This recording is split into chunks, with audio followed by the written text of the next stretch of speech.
Hello there you guys, welcome to another of my videos.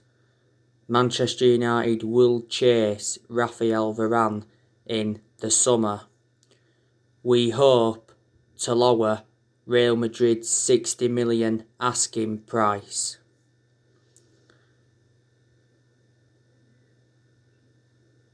Earlier on this season, the Spanish transfer expert Eduardo Inda said that Rafael Varane could be on his way to Man United in the summer. Rafael Varane's contract talks with Real Madrid have stalled. His current contract expires next year. There was narratives coming out earlier on this season saying that Real Madrid are prepared to sell Rafael Varane on one condition: he must inform Real Madrid on his decision to leave. We've been in for him for a long time. Back in 2018, Woodward was prepared to sanction a £100 million move. Rafael Varane has been a long servant at Real Madrid. He's been there 10 years. He's won 18 major honours and he's made over 300 appearances. Real Madrid paid just €10 million for him from Lens back in 2011. He hasn't played in the Premier League yet, but I can assure if he comes to the Premier League, he'll exceed expectations and he'll replicate what he's done at Real Madrid. And I'd love Rafael Varane to go alongside Harry Maguire in our back line. They complement each other fantastically well.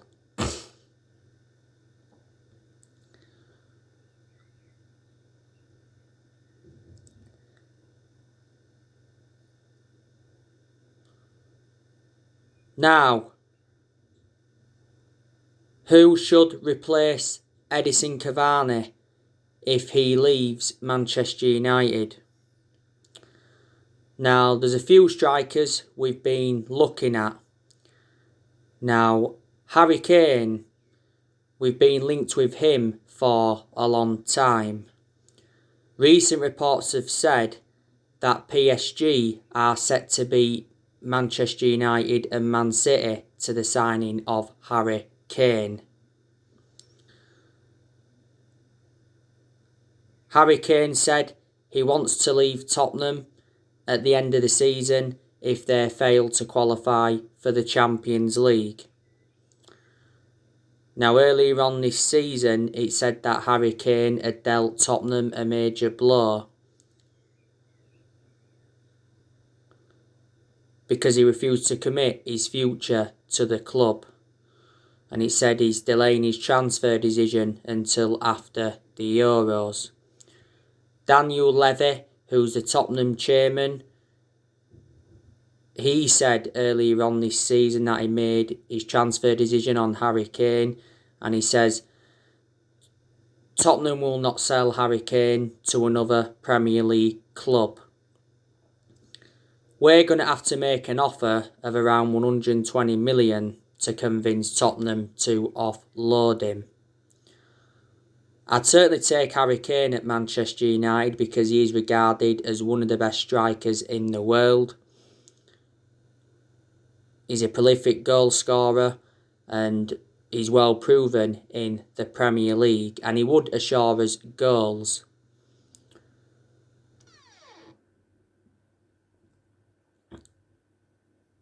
David Einstein was talking about Harry Kane earlier on this season. He said he spoke to people in football.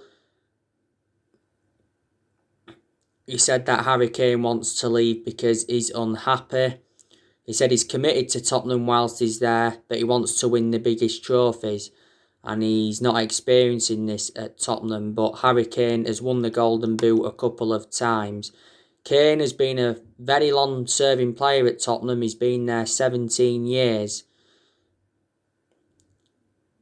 You know, he's been in their senior squad since 2009. He's under contract with Tottenham until 2024. He's had a few loan spells before with Leyton Orient, Millwall, Norwich and Leicester. And I think he's the age of 27, so he's highly experienced. So I think he'd be a good replacement for Cavani. Erling Haaland, we've been relentlessly linked with him.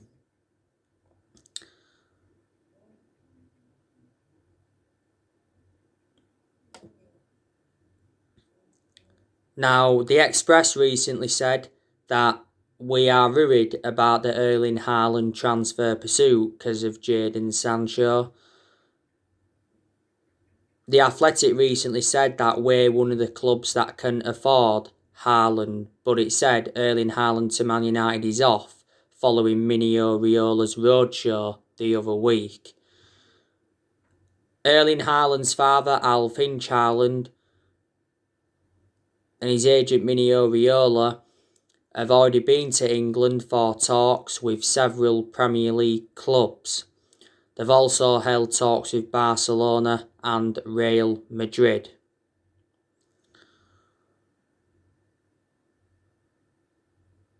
He said a few weeks ago that we declined to meet Mino Raiola over discussing a possible deal for Haaland. Borussia Dortmund are demanding £150 million. Mino Raiola wants to make Erling Haaland the first ever £1 million a week player.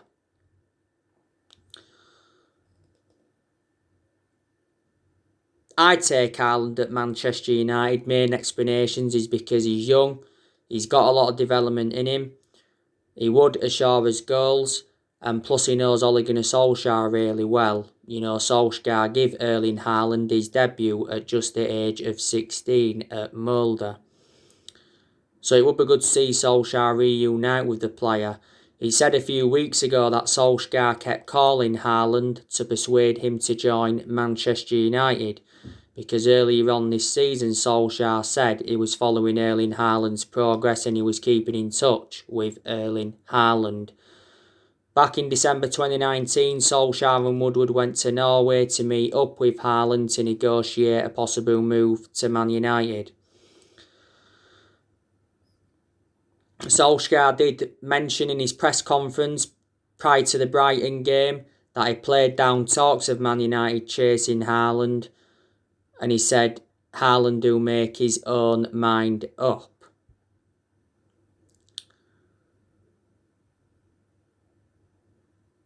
Haaland does have a £68 million release clause but doesn't become active until next year.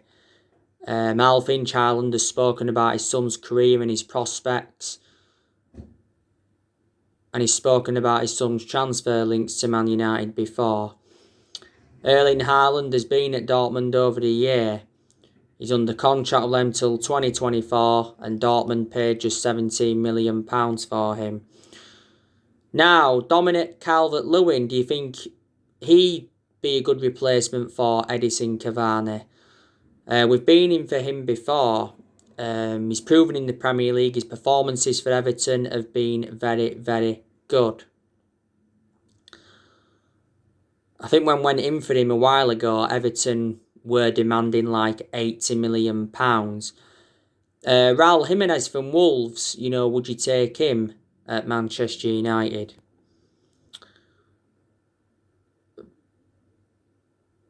But Edinson Cavani, I want him to stay at Manchester United for next season. I think he deserves to stay for another season. Obviously, Ole Gunnar Solskjaer hopes that Edinson Cavani will stay. He did say prior to the game against Tottenham that he's unsure over Cavani's future. Not so long ago, we held showdown talks with Edinson Cavani over his future at the club. Footballer Insider said not so long ago that Cavani is willing to take a pay cut to join Boca Juniors. He already has a verbal agreement with Boca Juniors, and Boca Juniors are willing to offer him a 3-year contract. Marcus Rojo, who's a former Manchester United player,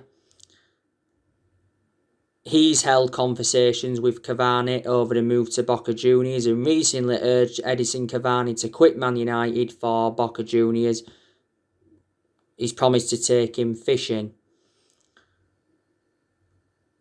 Edinson Cavani's current contract expires at the end of the season, but we do have an option to trigger his contract for a further year. We've already been in contract negotiations with him. Ollie did say earlier on this season that Cavani was closer to Boca Juniors than staying at Man United. Edinson Cavani's father did say that Cavani's unhappy.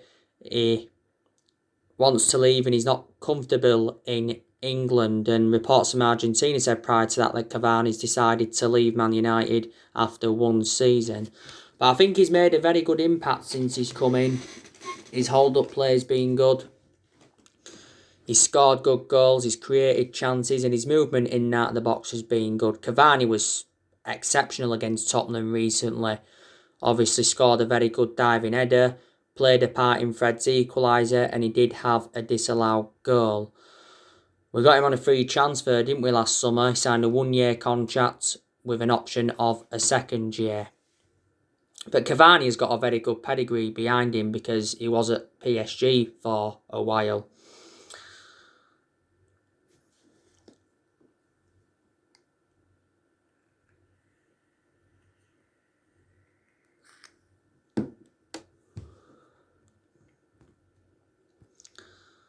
On my recent video, I give you the news on Cristiano Ronaldo, didn't I?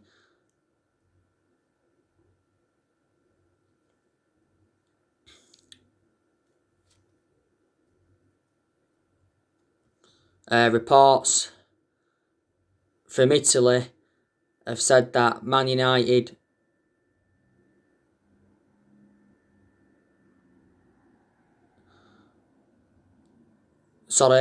they said that Cristiano Ronaldo could make a sensational return to Man United in a swap deal for Paul Pogba. Do you think that would be a good swap deal? Don't forget, Cristiano Ronaldo is a former Manchester United player. And on my last video as well, I give you the news on Jesse Lingard. I think Jesse Lingard will be sold. But will he stay at West Ham? Said not so long ago we had the advantage in Jesse Lingard transfer talks because West Ham have said they'll do whatever it takes to get Lingard permanently. He went out on loan to West Ham in January. He's made a fantastic impact. Obviously, it says we're looking at a swap deal involving Jesse Lingard and Declan Rice. But West Ham won't go along with that. Said the other week we'd set our asking price for Jesse Lingard. It's £30 million. But earlier on this season, it said we was open to a sensational return for Lingard and we could give him a new 3-year contract. But yeah, there's a lot of players that we are looking at. Videos I did a few days ago, I give you the news on Ousmane Dembele from Barcelona. There's been news coming out regarding Pau Torres recently from Villarreal. It does say that we've held Pau Torres transfer talks. And it says we've been handed a boost in our transfer pursuit of Pau Torres. Because it says that Villarreal are willing to accept less than Pau Torres' 56 million release clause. They're willing to accept around £43 million. Reports from Spain said earlier on this season that Pau Torres wanted to come to Old Trafford and the Real Madrid president Florentino Perez was angry with Man United for entering the race. Pau Torres has been at Villarreal a long time. He's got a contract with them until 2024. But recently he said that Solskjaer had drawn up a 6-man centre-back shortlist. But in the summer transfer window, I'm expecting us to make around 3 or 4 signings.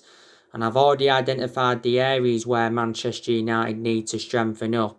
I think we need a striker, we need a right winger, we need a defensive midfielder, and we also need a centre half. Reports said not so long ago that Man United will spend big in the summer transfer window, but Solskjaer said that he wants to keep transfer dealings quiet. It said earlier on this season that our transfer budget had been revealed. It was £80 million, it said, but a lot of United fans were shocked in that aspect because we know £80 million is nowhere near enough for us to get the players we want to recommend in. I've already said Solskjaer needs at least £200 million if he's to get the players he wants in. Solskjaer did warn earlier on this season that we may not do business as usual due to the pandemic. The summer transfer window, it will be his 5th transfer window as permanent Man United manager. So far he's enjoyed 4 transfer windows and he's spent almost £300 million. Obviously Solskjaer's brought Daniel James and Wan-Bissaka and Harry Maguire in. Also brought Bruno Fernandes in and Odi Ighalo in. Ighalo left the club in January. Also brought Donny van der Beek in, Alex Telles, Edinson Cavani, Amad Diallo Traore and Facundo Pellistri. Facundo Pellistri went out on loan in January. So he has made good signings, but as yet he hasn't got all the players he wanted to recommend in. And in that aspect, the blame stems from the board, but the board has been one of the biggest problems at the club for a while. Main explanations is because the managers we've had since Ferguson retired haven't got the players they wanted to recommend in. Recruitment has been poor in general, and we've overpaid for players. But I can assure that Solskjaer will be Man United manager in the summer transfer window.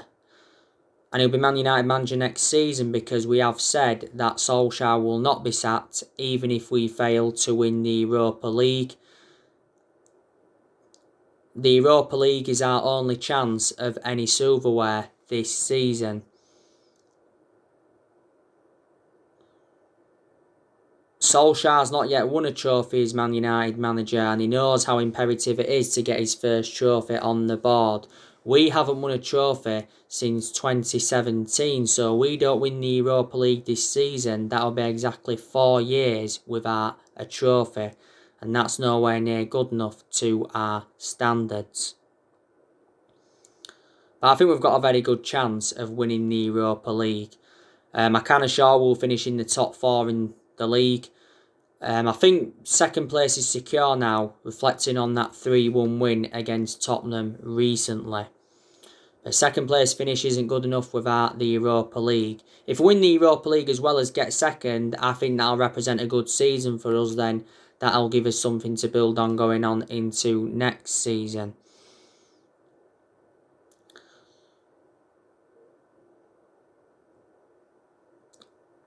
A lot of Manchester United fans have been demanding Ole Gunnar Solskjaer out of the club.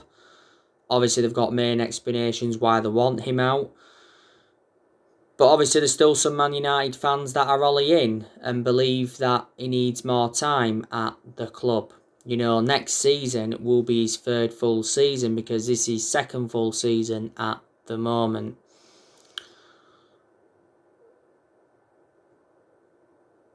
Solskjaer knew when he'd taken over at Man United it was going to be a massive job, despite him knowing the club through thick and thin. And some United fans just think that he's in a position that he shouldn't be really in. Did the club give him the job too soon? You know, should we wait until the end of that particular season to decide or not whether he is the right candidate for the job? But we give him the job permanently because he did very, very well as the interim manager. He won 14 games out of 19 in all competitions. He was the interim manager for 3 months. But Ole's been Manchester United manager over 2 years. You know, reflecting now on his been at the club, he's gained some managerial experience. But he hasn't got a proven pedigree as a manager. So that's one of my concerns about him. And my other concern about him is his decision making, because he's been tactically naive in a lot of his games. But you've got to say that Ole is our best manager since Ferguson. And there's positives regarding Solskjaer. Like I said earlier on, he has made good signings. He's got rid of a lot of the deadwood since he's come in. You know, he did well last season in his first full season. He's done well this season in certain aspects. This season, like I've already mentioned, is his second full season. I like the way Ollie's promoted the youth. We've been very good away from home. We are unbeaten in our last 23 Premier League away games. So we haven't lost away from home in the Premier League for over a year. We went 14 games unbeaten before we lost to Leicester 3-1 in the Cup. Went on a 19-game unbeaten run in all competitions last season. Was 14 unbeaten in the Premier League. Solskjaer, don't forget, is inheriting players from other managerial eras. You know, there's still some players here from the Mourinho era. There's some here from the Van Gaal era. There's still Matter here from the Moyes era. And there's two from the Ferguson era, and that's De Gea and Phil Jones.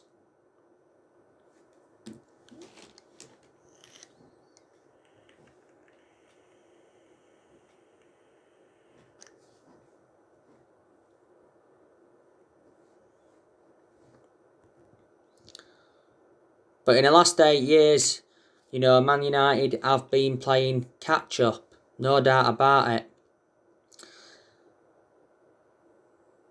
A lot of United fans predicted when Ferguson retired it was all going to go wrong. No one's going to replicate what Ferguson did at the club, and no one's going to last as long as he did. Ferguson enjoyed a 26, 27-year tenure at Man United, and he won 30-odd trophies.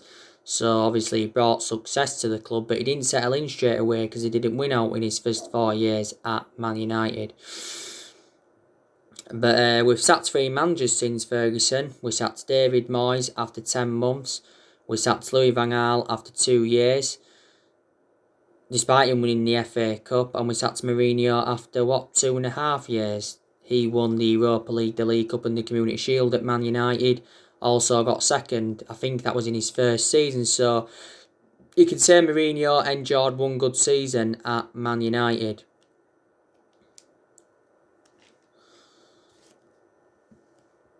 We haven't only had different managers with different philosophies, you know. Like I mentioned earlier on, we've overpaid for players. We've spent over £1 billion in the last 8 years on players. We must have brought around 37 players in since Ferguson retired. And, you know, in general, mistakes have been made in the last 8 years, and that's why we haven't been as consistent as we'd like to have been. We haven't won the Premier League since 2013, you know, that's 8 years ago now. Just shows how inconsistent we've been. You know, there is good players at Manchester United, and I think there's some players that have really improved. You know, Dean Henderson, he's a very, very good goalkeeper. I think Dean Henderson is now our number 1. You know, Henderson was recently in goal for the game against Tottenham. He wasn't in goal for the game against Granada in the first leg, but prior to that game, Dean Henderson was in goal for 7 games in a row, so Ollie's got a lot of trustworthy in him. Dean Henderson's got a long-term future at the club. He's got experience behind him. He enjoyed 2 successful loans with Sheffield United, and he's had other loan spells before. Before the start of this season, Henderson signed a 6-year contract with the club. But he's kept a lot of clean sheets, he's made good saves, he's made some good aerial claims as well in a lot of games, and his distribution has been good. Luke Shaw, he's improved, and Luke Shaw's been exceptional this season. He's showed good attacking intent, he's got into good positions, his crossing's been very good, and defensively he's been superb, and he's provided width. Luke Shaw's had a good career at Man United apart from his injuries. He's been at the club over 6 years. We got Luke Shaw in a deal worth £30 million from Southampton back in 2014.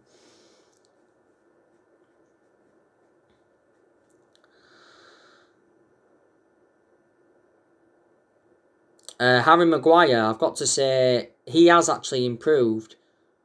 But he still wasn't worth the £80 million we got him for. Harry Maguire is the second most expensive sign at the club and he's the most expensive centre-half in the world at the moment. When Maguire plays well, he can be effective in the air, he shows the ability to play out from the back. Defensively, he can be good and he can get forward well and he can be good from set pieces. Bay's a very, very good centre-half, but he's injury prone, so in that aspect he is a liability, and at the moment Bay is out with COVID. And Wan-Bissaka, I think he's good and he's improved, because there's been some games this season where he showed very good attacking intent, but he needs to show attacking intent persistently, because there's some games where he doesn't show enough of it. Defensively, more or less, and Wan-Bissaka's always been superb. He's got a long-term future at Man United. We got Wan-Bissaka in a deal worth 50 million from Crystal Palace in the summer of 2019. Scott McTominay is good as well, but he's not yet at that level where we want him to be at. He's still young, McTominay. He's got a lot of development in him. Just after the first lockdown last year, he signed a 5-year contract with Man United. Paul Pogba, he has improved. We've been getting the best out of Paul Pogba in recent months. We really have.